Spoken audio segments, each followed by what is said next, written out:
In 1982, a California Highway Patrol officer pulled a young woman over for speeding. He bullied her into sex and then killed her. He then used a decade of police experience to try to cover up his crime and convince local investigators of his innocence. But would he get away with it?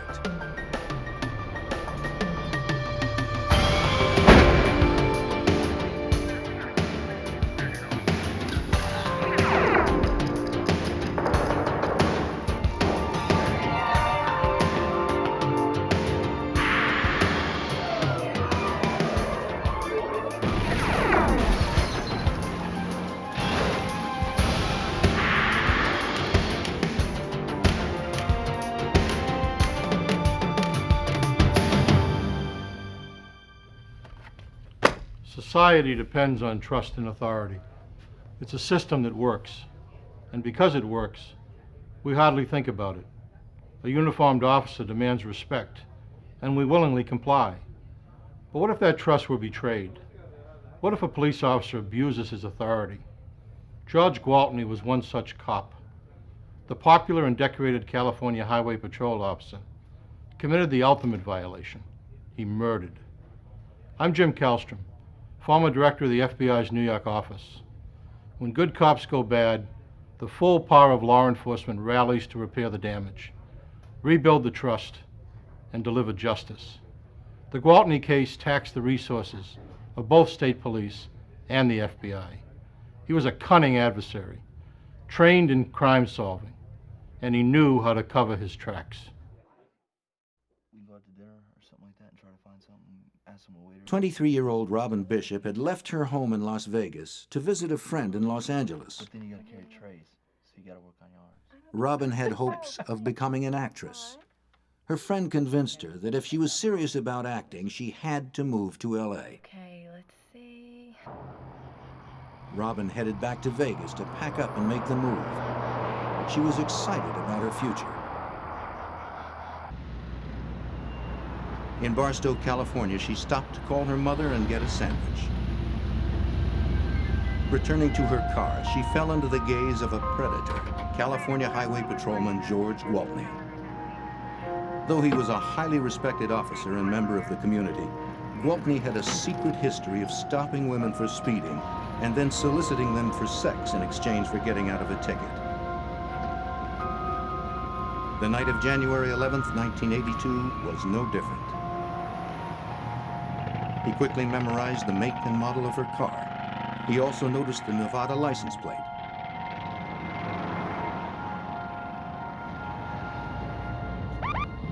Next, Gwaltney saw a neighborhood boy he knew, a boy who, if necessary, could be used as a convenient alibi. Hey, Preston, you want a ride? Sure. He picked up Preston Olson and gave him a ride home. A former winner of the Officer of the Year award, Gwaltney was well known for such kind actions. Barstow parents trusted Gwaltney to keep a protective eye on their children. He dropped Preston off at his house and said hello to his parents. By now, the young woman whom Gwaltney had targeted would be well out of town, headed toward Nevada on Interstate 15. The ordinarily well-traveled highway was unusually quiet. He caught up with her on the empty highway east of Barstow. He turned on his light and siren and pulled her over.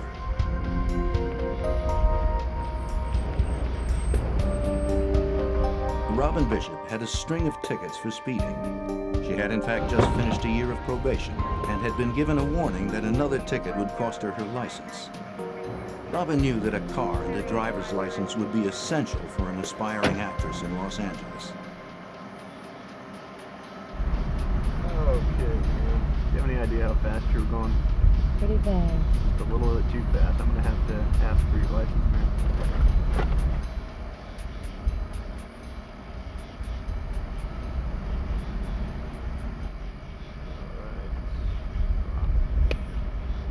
Okay, Robin, I'm gonna have to ask you to get out of the vehicle and follow me back to my squad car. She left the keys in the ignition and her purse in the car. Let's take a little walk back to the squad car.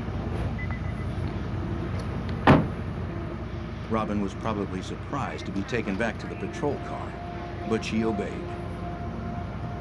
Unfortunately, Gwaltney had more than a speeding ticket in mind. Go ahead and turn around for chance on your head. I'm gonna have to cuff you and kick you in. For speeding? Yep, that's the law. I was just speeding. Gwaltney stood her up against the patrol car and handcuffed her.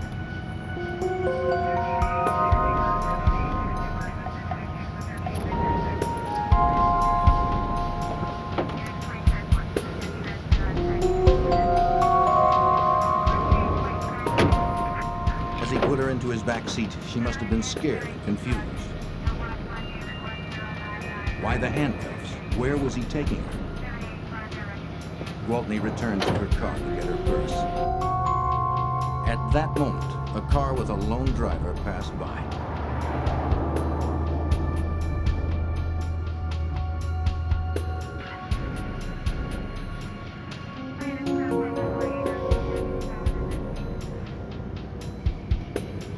Gwaltney retrieved the purse, returned to his car, and pulled away, leaving her car abandoned on the interstate shoulder.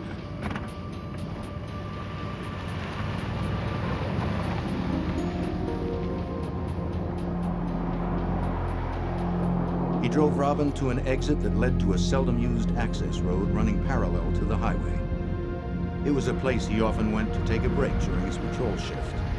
A secluded lookout point where he could observe the highway some 400 feet away, clearly from all directions.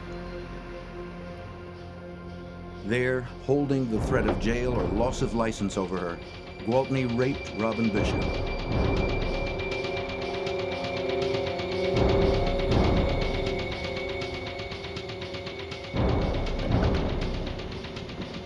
When he was done with her, he radioed in a wants and warrants check on Robin's car as if it were abandoned.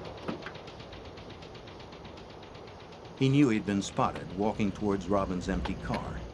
Yeah, I'd like to report a 2829. Yeah, license number 561 F.B.D. It was the first in a long line of lies covering his actions for the official record. Copy that. Second floor.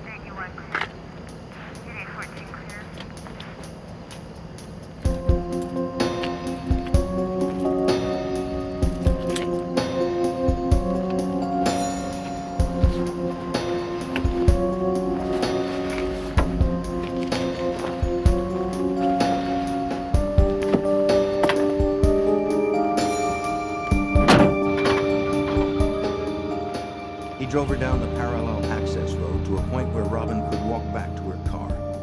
He removed the cuffs and let her out of the car. Things were working out for Gwaltney. He'd gotten what he was after and was simply going to let her go. But as she sat on the ground to put on her boots, something happened. Perhaps anger replaced fear now that she was released. Perhaps she threatened him with exposure. Her brother was a prosecutor in Nevada. Regardless, it would be her word against his. But then, as he stood next to his vehicle, he was suddenly caught in the spotlight of a passing deputy sheriff's car. The deputy may well have noticed Gwaltney's patrol car from the highway nearby. Gwaltney could not know whether he had been recognized. Suddenly, Robin's threats became more real. How could he explain being out there on the access road? In a moment of panic, Officer George Gwaltney decided Robin had to be silenced. Gwaltney took a final and irrevocable step. Now, there was no way to distance himself from the dead girl. Frantic, he devised a way out. He called the dispatcher and reported finding a dead body, a possible suicide. Knowing he had only moments before other officers would arrive at the scene, he searched under her head for the bullet that had killed her. As evidence, the bullet had the power to destroy him, but there was no exit wound.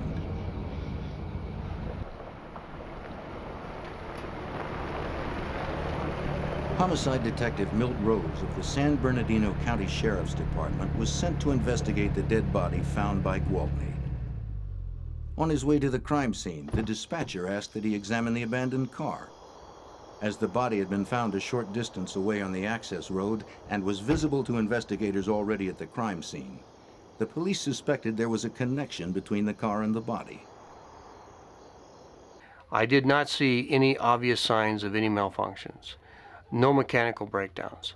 The tires were all in good condition. The vehicle was in gear. The keys were inside the vehicle. Why did the vehicle stop at the location it was at? At the crime scene, Officer Gwaltney was now composed and professional. He described how he found the victim, checked for a pulse, and looked in her purse for identification. The Nevada vehicle registration and driver's license identified her as Robin Bishop, owner of the abandoned car he had called in earlier. Although Officer Gwaltney had reported an apparent suicide, Detective Rose quickly ruled out that possibility. The victim had been shot in the back of the head at close range, then moved slightly. 4 inches from her head was a stream of blood on the ground. Clearly, this was a homicide. Recent rainfall made tracks and footprints from Gwaltney and his cruiser clearly visible in the damp sand. In this general area, we found a couple of footprints that came around, appear to come around the front of the vehicle. They travel around in the front of the vehicle and off in a direction sorted towards the middle area of the vehicle. We travel over here into an area about where this bush is located, or right in this general area, and that's where Robin Bishop's body was found. The other footprints that we found were leading from the driver's door on the highway patrol unit to an area towards the front of the vehicle and then over towards Robin's body, kind of facing off in the easterly direction. The first officer arriving on the scene criticized Gwaltney for the profusion of his footprints, a clear contamination of the crime scene and uncharacteristically sloppy work. Why are you going to do this? You need to come to the crime scene out here. Further examination, I noticed what appeared to be marks on her wrist. The marks were familiar to any police officer. 2 thin marks across the top of her wrist and 1 across the bottom, typical of those made by handcuffs. Then, when Detective Rose examined the contents of the victim's purse, he could find no signs of robbery, but the vehicle registration and driver's license were lying on top of the purse's contents, as if they'd been shown to someone and quickly thrown back into the purse. It indicated to me that we needed to take a look at some type of vehicle stop where somebody in some type of position of authority possibly stop this car. To Rose, the evidence pointed to the involvement of a police officer or someone posing as one. Every investigator at the crime scene was either a friend or a colleague of Officer Gwaltney. That he might be connected with the crime was not even considered at this point. An autopsy was performed. The results confirmed that the body had been moved slightly after being shot, and that the bruises were in fact made by handcuffs. The fatal bullet was found lodged in Robin's jaw. Though it was the caliber of a standard police service revolver, the brand was not the standard ammunition. The autopsy also showed that she had had sex within 24 hours of her death, but there were none of the normal physical signs of a forcible rape. The first thing we needed to do was to eliminate people that had been to the scene or could have been in the area. Other highway patrol officers, other deputies, whoever was in that particular area around that time frame. We needed to start with Officer Gwaltney to begin with, because Officer Gwaltney was a person who found the body. Gwaltney's survival depended on staying one step ahead of the investigation. When he finished his shift that night, he struggled to remove the gun barrel from the murder weapon. It was the one piece of hard evidence that could conclusively implicate him in the crime. Gwaltney knew his gun barrel left identifiable markings on the bullet that killed Robin Bishop. The next morning, he went to a local gun shop to order a new barrel, which would confuse a ballistics test. But the barrel was not in stock and had to be ordered. Then he took his uniform to the dry cleaner and his holster to the repair shop for re-dyeing and restitching. All that remained was to stall for time until the gun barrel arrived. In Barstow, Rose held a briefing that morning with the police and sheriff departments to discuss the case. He asked all officers on duty the night before to turn in their weapons so that ballistics tests could eliminate them as possible suspects in the crime. Gwaltney made sure to attend. During the briefing, he learned that the fatal bullet had been recovered. By early evening, Gwaltney was the only officer who had not turned in his weapon for testing. The detectives went to his home and asked for his service revolver.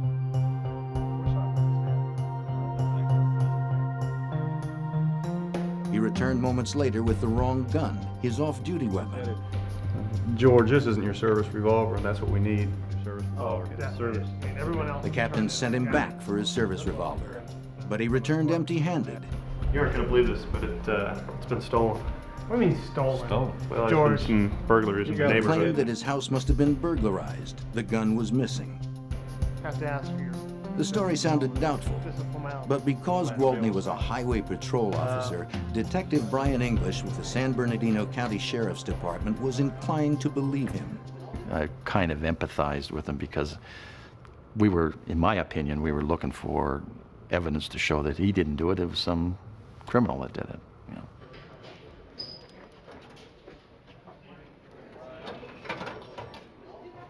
Gwaltney agreed to come to headquarters for questioning. But first, the detectives searched his locker for the missing weapon. They found nothing. Then we sat down and we started talking with Officer Gwaltney. And to him, it didn't appear important that his gun was gone, which was very significant. And if I was in his position, I'd have been extremely worried, and it didn't seem to bother him. By now, it was almost 2 days after the crime. The missing weapon and Gwaltney's odd behavior made it impossible to deny the obvious. Gwaltney was advised of his constitutional rights. Although this made him the primary suspect in the case, there was insufficient evidence to actually arrest him. Insisting he was innocent, Gwaltney agreed to give a tape-recorded interview. That we can record on tape about the night that Robin was shot. Yeah, I have no problem with that. He said he'd worked his regular beat patrolling the interstate on January 11th. After his dinner break, he had picked up a young boy he knew, Preston Olson, whom he had seen walking home alone. After dropping Preston off at his house, he was by 8:50 p.m. back on the interstate. About 9:15, he found the abandoned car, ran a stolen vehicle check, then turned onto the access road.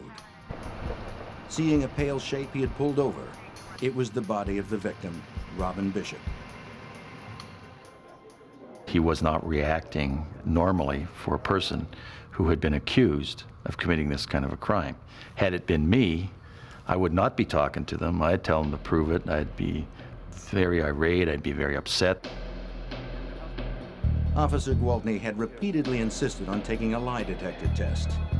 He reiterated his statement and then answered a series of critical questions, including the direct question, had he killed Robin Bishop? No. The examiner could find no sign of deception in the polygraph exam. Gwaltney had just crossed another hurdle in his cover-up. We transported George from the Barstow station back down to San Bernardino for the questioning. At that time, George gave his consent to go ahead and search his house. Sheriff's deputies investigated Gwaltney's claim that his house must have been burglarized, but they could find no sign of forced entry. The homicide detectives then began their work. At dawn, they found the frame of a Smith & Wesson Model 19 .357 Magnum revolver inside Gwaltney's truck. The frame was badly damaged with tool marks. It appeared to have been dismantled by someone who had no knowledge of how to take it apart. The barrel, which would have been used for a ballistics comparison, was gone. Therefore, there's no ballistics match could be done. The gun frame was registered to George Michael Gwaltney. To the detectives, it had been dismantled for only one purpose. Gwaltney was placed under arrest.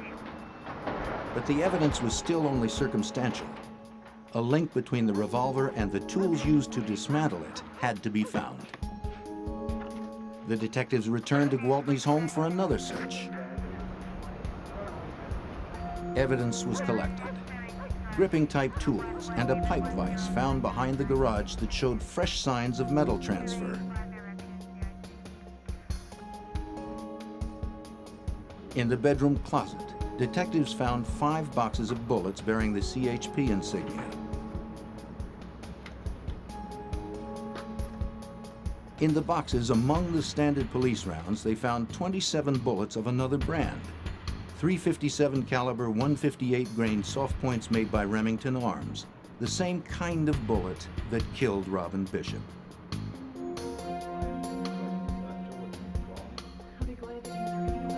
Gwaltney's wife was in a state of shock and disbelief.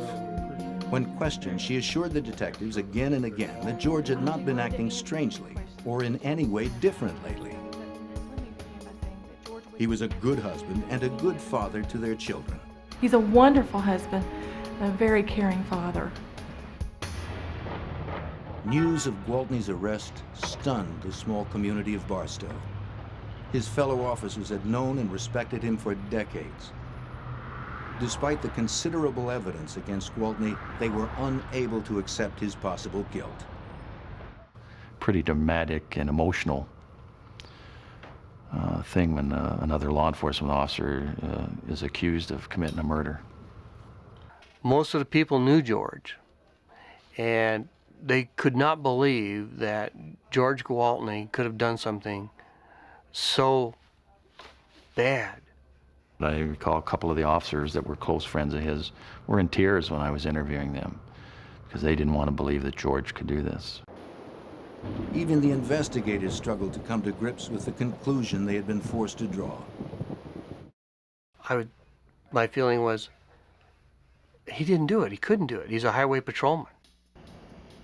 But the evidence continued to mount. Semen was found in the backseat of Gwaltney's cruiser and in Robin's jeans. A critical report was filed by Sheriff's Deputy Roger Kaufman, who had been out of town the days following the crime and had only just learned of Gwaltney's arrest. He described driving by the exact crime scene area about the time of the murder. From the interstate, he spotted a car's parking lights on the little-used access road. Shining his spotlight on the car, he saw an officer standing by it, but was driving too fast to identify him. Barely minutes later, he heard a very upset Gwaltney calling in a possible suicide on the radio. He'd been surprised to hear Gwaltney, a man known for his unshakable presence, sounding so agitated, but had not given the incident any thought until he learned of the arrest. As the investigation progressed, it became apparent that Gwaltney had used his knowledge of investigative procedure to thwart detectives' efforts to collect evidence against him. His uniform had been dry cleaned, his holster re-dyed and re-stitched, allegedly for an upcoming inspection. Any evidence of blood or tissue transferred from the gun had been destroyed. His footprints had altered the crime scene. When detectives questioned the owners of gun stores in the area, on the theory Gwaltney would have tried to buy a replacement barrel for his service revolver, none could recall him being in their stores.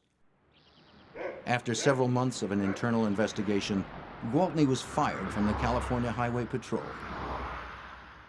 Okay, bye. Now convinced that he had committed the worst imaginable crime, detectives were still unable to prove Gwaltney was lying.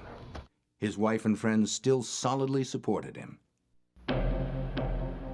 9 months later, the trial began, with prosecutor Betty Kennedy confident that the considerable evidence, though mostly circumstantial, was strong enough to result in a quick conviction. In his opening statement, defense attorney George Porter told the jury that George Michael Gwaltney was the victim of a frame-up, possibly by someone in his own department. Someone stopped Miss Bishop, as he would show, but it was not George Gwaltney. The defense produced a key witness, railroad worker Dennis Gubler, who testified that he had passed Robin Bishop's empty car on the highway shoulder that night. A light-colored car was parked 50 feet behind it. Gubler described to the jury a man carrying a flashlight who was approaching Bishop's car. His description, however, seemed to eliminate Gwaltney as the man he saw. Other suspects, Porter contended, must be considered. The prosecution constructed a precise and elaborate timeline for the jury, from Robin's final phone call to her mother in Barstow to Gwaltney's radio call reporting the discovery of her body. The timeline included all of Gwaltney's known actions and time for the murder as well. The prosecution believed its case was bulletproof. Travel times, the pickup of the Olsen boy, the deputy's sighting, the radio calls, everything. But Gwaltney's attorney countered by producing dozens of witnesses, CHP colleagues and personal friends who testified to his impeccable character and record. He used the timeline itself to cast doubt on the series of events. Could Gwaltney possibly have had enough time, barely 20 minutes, to do all he was accused of? The defense easily challenged the scientific analysis of the semen samples from the car and the victim. The technology for using DNA in the courtroom was still 6 years in the future.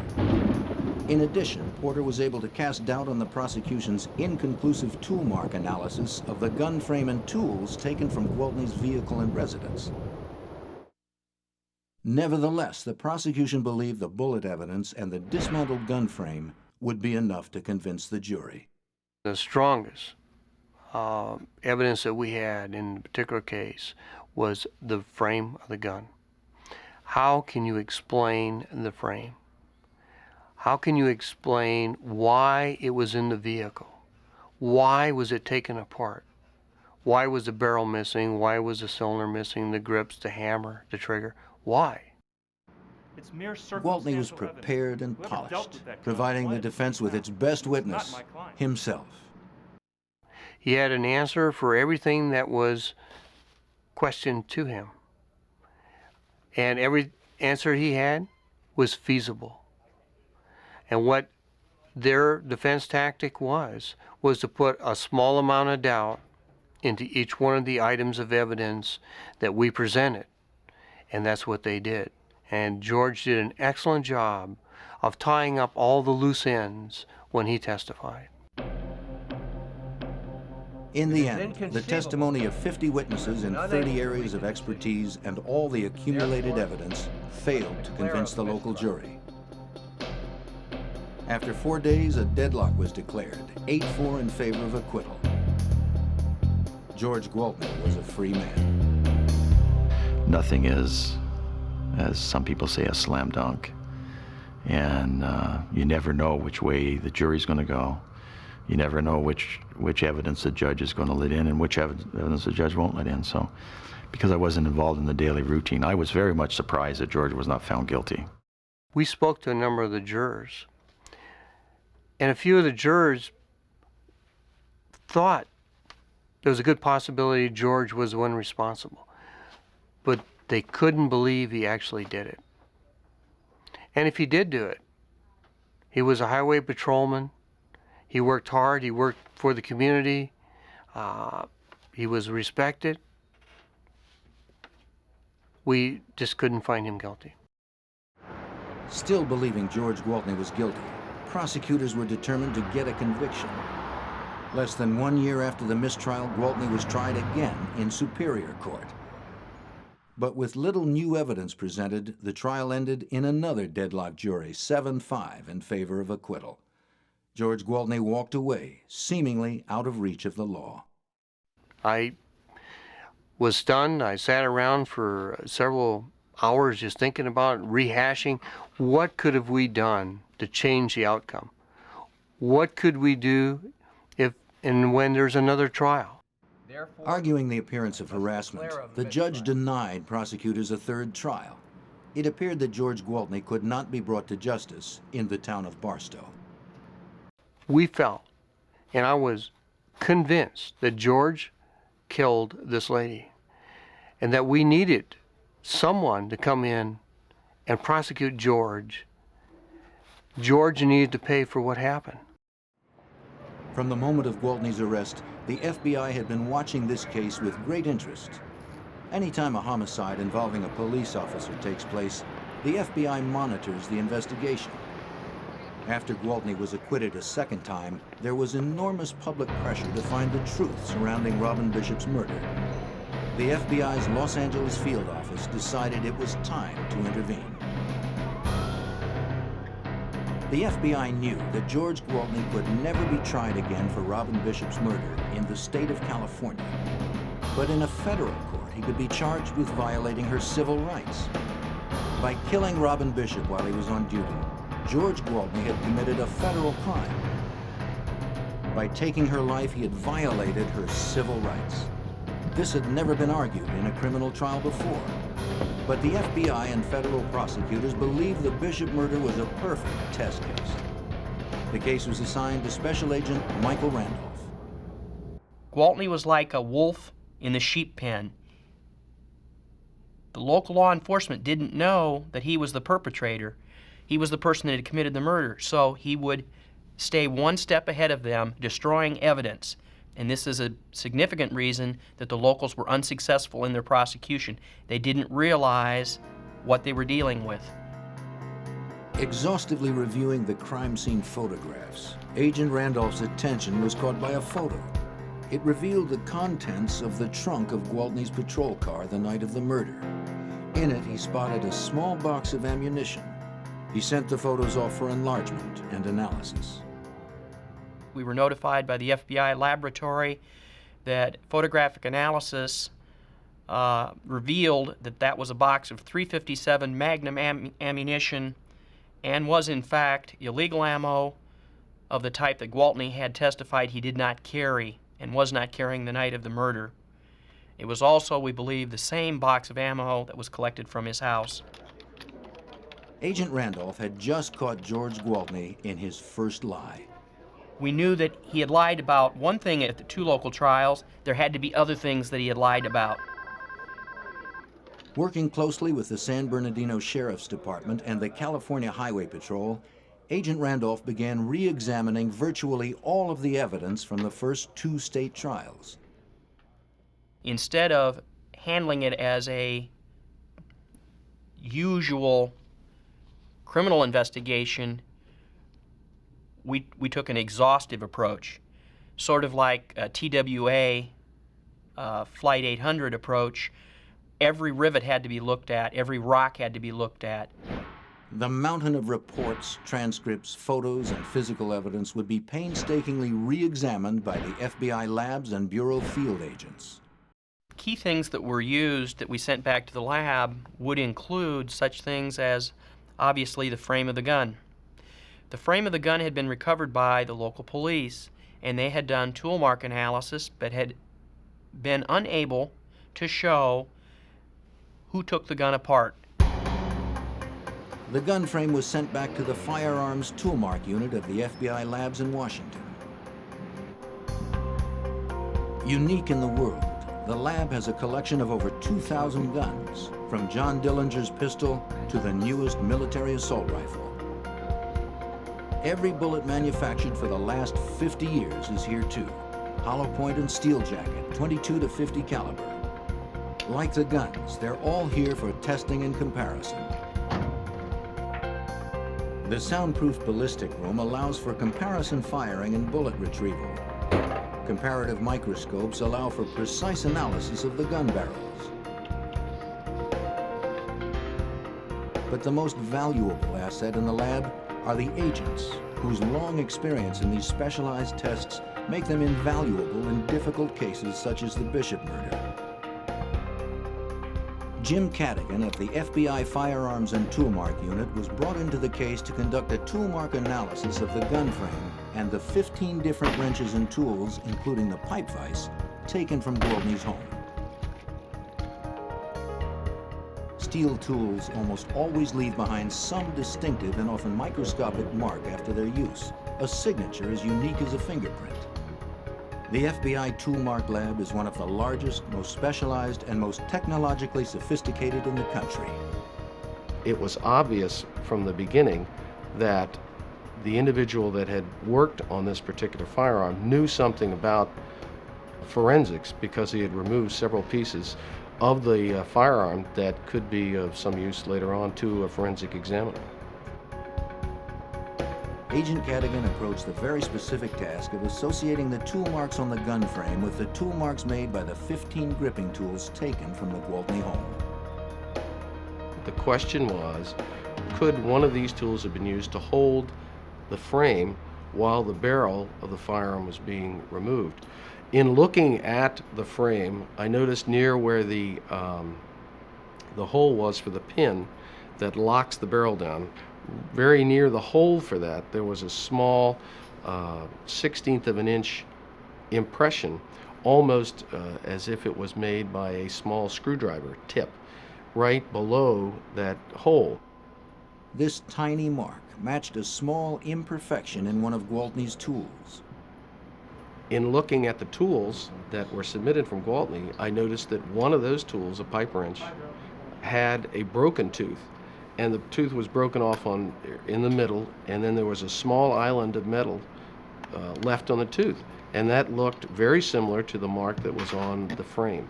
So using that as a pivot point, I started making impressions with that tool and comparing those impressions under a microscope, the tool marks, with the impressions that were on the frame, and was able to come to a conclusion that that particular tool was used to the exclusion of any other tool to make the marks that were found on the frame. In addition to the tool marks testing, the FBI lab conducted extensive testing on the particular bullets found in the Gwaltney home. The lack of a barrel on Gwaltney's gun made a ballistics test impossible, a problem that had hurt the prosecution in the state trials.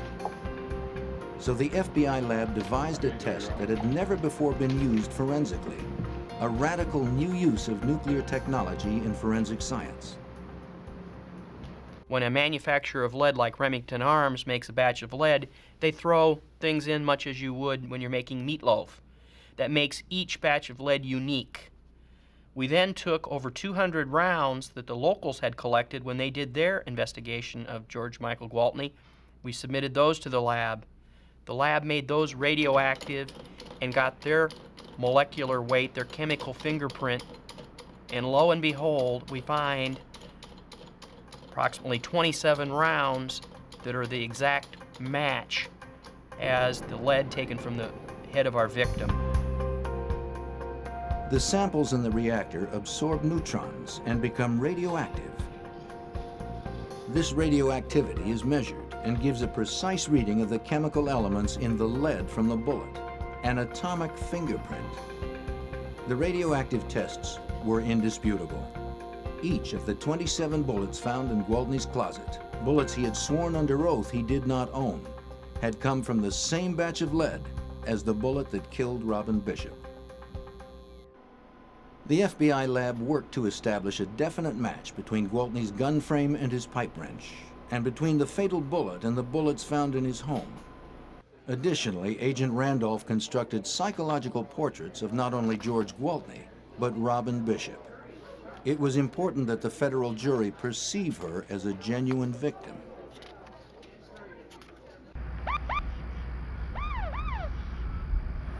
Robin Bishop was raped by someone she was taught to respect and trust, an officer of the law. This made it very easy to understand the lack of force of violence that was evident in the crime scene other than the trauma. And she was compliant. She respected law enforcement authority. She's the type of person that pulled over and opened her wallet and handed her and stood out and was handcuffed even though she knew all she had done was a speeding ticket. It made her an easy victim. In the same way, the FBI examined every aspect of Gwaltney's background to gain an understanding of his behavior around women. By questioning a woman who admitted to having an affair with Gwaltney, it was learned that she would meet him at his regular spot along the isolated highway for sex. The same exit to the access road where he had taken Robin Bishop. Every woman who received a summons from Gwaltney in the last 2 years was contacted, and a pattern emerged. Nearly a dozen women claimed that Gwaltney had solicited them for sex or touched them suggestively.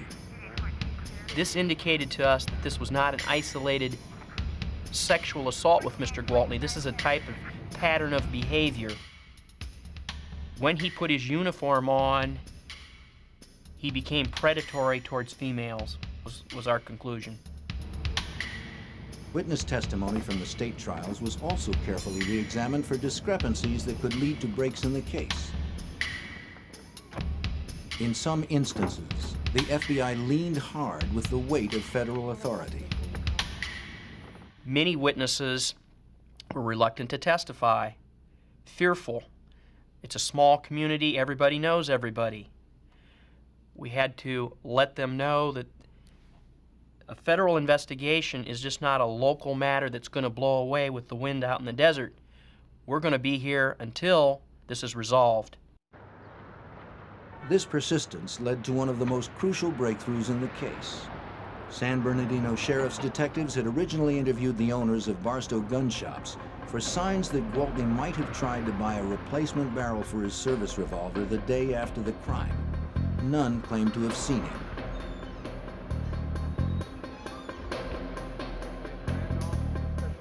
One of those interviewed was a Mr. William Addington, owner of the Powderhorn Gun Shop. He had denied during both state trial investigations that George Gwaltney had been in his shop the day after the murder. But printouts from the shop's phone bills caught Addington in a lie. And we found toll records that show the day after the homicide, late in the afternoon, after the briefing that Gwaltney had attended, Mr. Addington had made a phone call up to this gun shop in Sacramento attempting to order a barrel for the type of weapon that Mr. Gwaltney carried that was now missing the barrel. Now confronted by the FBI with this evidence, Addington admitted that Gwaltney had been in his store trying to buy a barrel for his revolver the day after Robin Bishop's murder. Addington had previously lied to state investigators in an effort to avoid getting involved. Fearing that lying to the FBI was a felony, Addington broke down. Reviewing the timeline of events, the FBI found that Gwaltney had created a false alibi to cover his visit to the gun shop and shoe repair shop where he'd had his holster cleaned and dyed, claiming to be on duty at the time. Gwaltney's story was falling apart. But the most important part of the timeline that the FBI reviewed was the pickup and delivery of the neighborhood boy Preston Olson. The problem with that story was nobody had ever sat down with Preston Olson. He testified at 2 trials, and he verified what Gwaltney said. But as the FBI went over the events with Preston and his mother, minute by minute, they realized that Officer Gwaltney had actually left the boy's house a half hour earlier than his original testimony. Preston never owned a watch and had never timed it, and nobody had ever done a timeline analysis with him. This new information and the resulting revision of the timeline was one of the most important developments in the FBI's case. We didn't stop for anything. There was no traffic whatsoever. He can't change his story. He's locked himself in on 2 local trials to the local timeline. So the timeline was very significant. It gives him a half hour he has no explanation for. With the revised timeline, Officer Gwaltney now had ample time, 20 to 40 minutes, to stop Bishop, handcuff her, force her to have sex with him, then shoot her. Gwaltney knows she's got out-of-state plates. She's an attractive young blonde woman. He zips up the road, takes him a couple minutes, and then gives chase. Finally, Dr. Edward Blake of Forensic Science Associates was contacted to re-examine the semen evidence from the first 2 trials. Prior to the use of DNA in criminal trials, the use of semen as evidence was problematic. But the FBI felt there might still be a way to use what they had. Gwaltney had had a vasectomy and had it reversed. Was there any way this information could be used in the identification and matching of his semen with the crime scene specimens? Federal prosecutors asked Dr. Blake, a forensic serologist, if there were any new scientific developments that might help the investigation. He said, well, I mean, science does progress over time, does it not, Dr. Blake? I mean, maybe there's something, and would you be willing to just look into the matter? And I said, well, I happen to know some people that are involved in fertility work And one of the elements that's involved in this case is the idea that Mr. Gwaltney had had a vasectomy and had it reversed. Dr. Blake learned from colleagues at the University of California that a vasectomy reversal can sometimes cause the production of anti-sperm antibodies. The body reacts to sperm seeping into the bloodstream as if it were invading germs.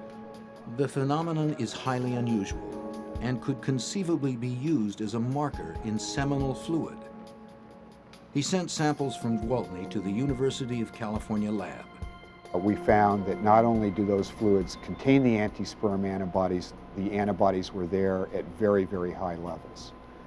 And that provided the incentive to then explore the evidence itself.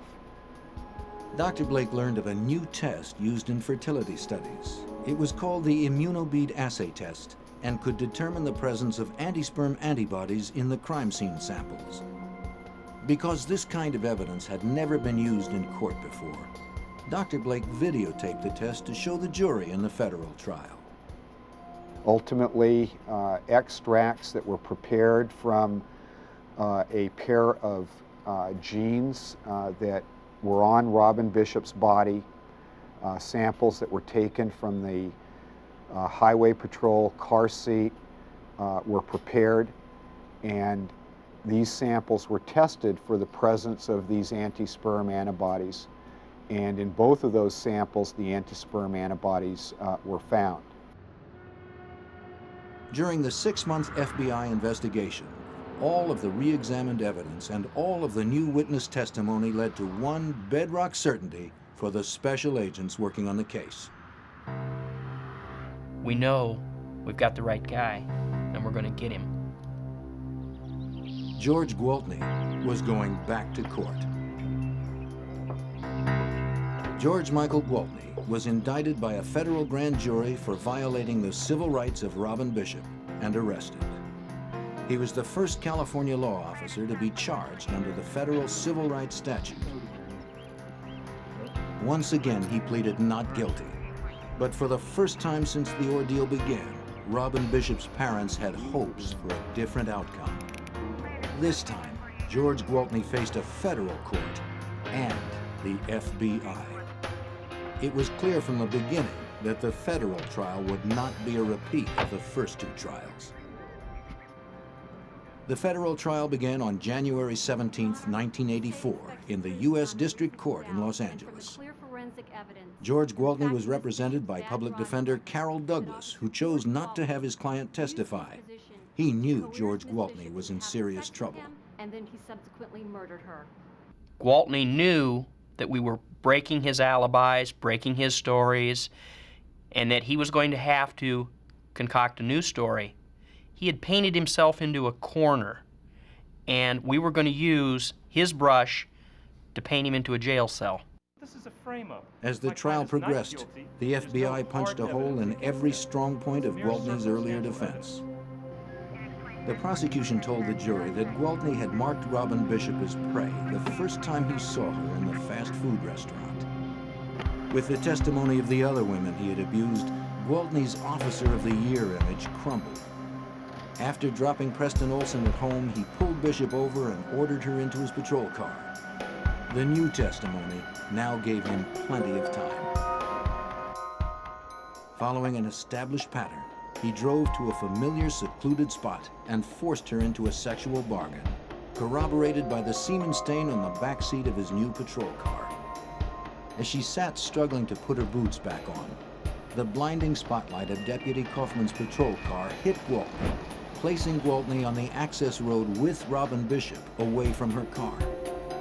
Having no idea of who had seen him or what they had seen, he panicked and killed Robin Bishop.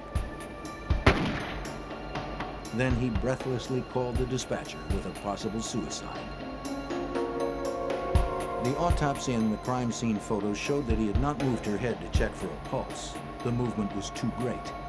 He was desperately searching for the bullet that killed her, one in a series of actions in which he tried to cover up his crime. That night, Gwaltney roughly removed the barrel from the murder weapon which left the microscopic tool-marked fingerprints that matched the gun frame with Gwaltney's tools. But perhaps most damning in the courtroom was the controversial Immunobead assay test. Videotape of tested samples from Robin's jeans and the car seat show the tiny beads attaching themselves to the sperm. What you can see in these videotapes for the appropriate specimens, that is, specimens that contain the anti-sperm antibody, is the final stage of the analysis. Live sperm were shown swimming through the medium with the beads attached, indicating that the antibodies were present in both specimens.